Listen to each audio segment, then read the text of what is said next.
Now let's go all the way over the pond, as they say. I'm gonna offer a glass in celebration of the life of Nicola Bulley. Why celebration of life? Why does it sound like she's gone? Well, if you're following true crime, which if you're following me, you are, you know that Nicola Bulley, after 23 days of being missing, her body was found a mile from where the bench that she was last seen at in the reeds along the river Wire. As you can see behind me, there's a picture of the reeds where she was pulled out from, and that's a picture of Nicola. This case is disturbing because of a number of things. Since the last time we spoke on February 14th, before she was found, there was a presser by the UK police in which they mentioned that Nicola was considered a vulnerable person. Not leaving it just at that, they felt compelled then to say that, well, she was experiencing, and I kid you not, perimenopausal symptoms and liked the alcohol. If you're a woman listening to this, you might be a bit concerned, because that pretty much describes everybody I know over the age of 40. We don't know what her alcohol dependence was, and they didn't say alcoholic, just that she had an issue with alcohol. But the whole thing about perimenopausal, she had daughters that were 6 and 9, lived with her partner, which they had a great relationship. Now, what we found out much later after her body was found, and now there have been now they are having an inquest. So she was found, unfortunately deceased. There are some aspects to how she was found that are a bit disturbing. But at least her family now knows. But that happened after she was sort of maligned and her character dragged through the mud by saying, which I don't even really understand. They didn't describe what they meant, but like, oh, she had perimenopausal symptoms. Well, welcome to that isn't a vulnerability. So every woman is vulnerable. And there's such a thing as menopause too. Let's not get into this. So while this was happening, as soon as the law enforcement gave this presser saying that she was a vulnerable person and then they followed it up with why she was vulnerable, releasing her private information. I know I wrote down the name of the people. There was a woman by the name of, Samantha somebody, who was a victim's advocate. And, Salula Braverman, who raised concerns about the personal information just being thrown out there, which, thank you, she's right. And I really, being hormonal and upset at times, and maybe even drinking too much wine at night. She had a job. She went to her job. She drove her girls to school. It's unclear as to why they felt, who's to say she had a problem? I don't think there's been any reports of her drinking and driving, which is the first sign of a really bad, drinking problem, or being drunk during the day. The school never said anything about smelling alcohol on her breath. So I don't understand where this is coming from. And it did sound very much like victim blaming, which was what Salula Braverman also felt was. And then Commissioner John Edwards also was looking into how that information was shared. And Dame Vera Bard, the former victims commissioner for England and Wales. So while we say UK is, all of UK is like England, Scotland, Wales, as well as Ireland, I believe is part, maybe that's not part of the UK, the United Kingdom. Sorry UK friends, I'm a stupid American. And as you know, we're dependent to figure these things out ourselves, because our public school education doesn't really focus on much besides our own history, which is horribly xenophobic. I believe the UK, the United Kingdom, includes, or did once include, like Northern Ireland is independent. I am unclear. Please, if you're from Ireland, please let me know who exactly is included in the UK. But for the rest of our listeners, the reason that Dame Veerbard is a former victims commissioner for England and Wales is because England and Wales are considered separate entities within the United Kingdom.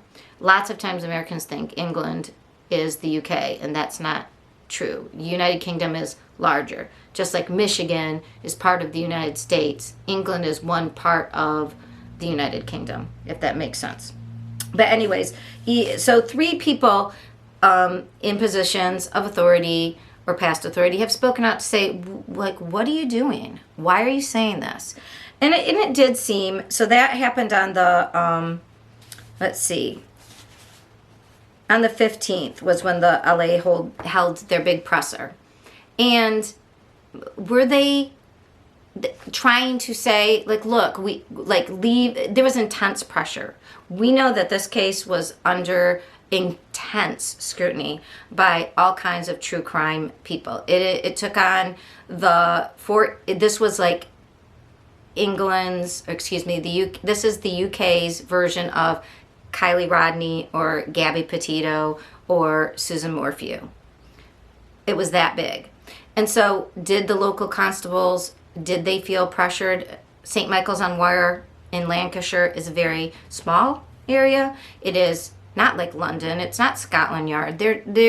Maybe they felt pressured and made an error, like not meaning to blame the victim, but saying, without saying it. I guess what we finally found out was that there had been a call 3 weeks before this incident in early January to the house. We're not sure exactly what. Was Nicola upset? Was she yelling? Did she scare the girls? We don't know who made the call. We don't know exactly what happened. All right, so we'll talk more about Nicola Bulley because of the remaining questions. I'm going to do an extended little case spotlight because there are questions, people. Questions of a local group that was started 2 days, it started a YouTube channel 2 days before Nicola Bulley went missing, named the channel after her. I'm not sure if it just happened to be they started a channel 2 days and then named it after her. The guy who did it is a doozy of a YouTube, sort of the worst, in my opinion, the worst of YouTubers, actively getting involved, actively messing around in the investigation there. He was somewhat local, and I really want to know about his involvement in this whole thing. And then we have a psychic who found another person missing, and the whole weird bench 23, she was found on 23, the psychic was the one who found her. She was found within a mile, and they had already looked there. We have more to talk about. So look for the Nicola Bulley spotlight. I will take that after I finish doing this roundup for episode 42. But to the Bulley family and to her partner Paul and to her girls and to all of YouTube who stays in our lane, which is trying to be respectful. Oh, Gisela K of Grizzly True Crime, to you, girl. She is a channel that I really appreciate. She has kept up on the Nicola Bulley case. She talks about it respectfully. She's the one I learned about the psychic, and now it is out in all the media. Yeah, a psychic was the one who said, look over here. I don't know, are psychics real? Maybe, I don't know. But that person also found another a teenage boy in another area earlier who had gone missing for 23 days. What's with 23? What's with psychics? We're going to talk about it. But all I know is that she was found in the reeds along the river within a mile of where the police, they knew she was in the river. They said she went in the river. I don't know if they have more information about her wanting to be in water maybe or something, but why didn't they look, literally, beat the bushes? I still don't see how in 23 days they didn't go down the entire sides, both sides in the reeds. Like, see? How did they not go in I have questions. I'm not going to go there. I'm not going to bother the constables, and I'm not going to get involved in the case myself. Literally, I'm in my armchair, the dyslexic detective. Hi, Patty Lee, me. Please subscribe. It'd be great if you could subscribe and hit the like button. But seriously, I'll tell you when I'm speculating. I want to give you the facts, and then if I'm speculating, I'll let you know. So a psychic was the person who alerted them that they should look there. And when they did, they found her. I still don't see, they were so adamant she was in the river wire. And she was in the reeds, right there, in the water, for 23 days. And I don't get it. I don't get it. See, so here, we're up here in the UK, kind of close to Scotland, right? Way up high. This is, so they're near the Irish Sea up here. Her body was found here, and she went in here, just down the river a bit. They had been looking 23 days. You tell me, did they not literally beat the bushes on the side of the river all the way down? I don't know. It just seems, but maybe it's one of those weird things. It is tidal, meaning the tides make things go up and down. So maybe she wasn't always right there. Maybe psychics are real. I don't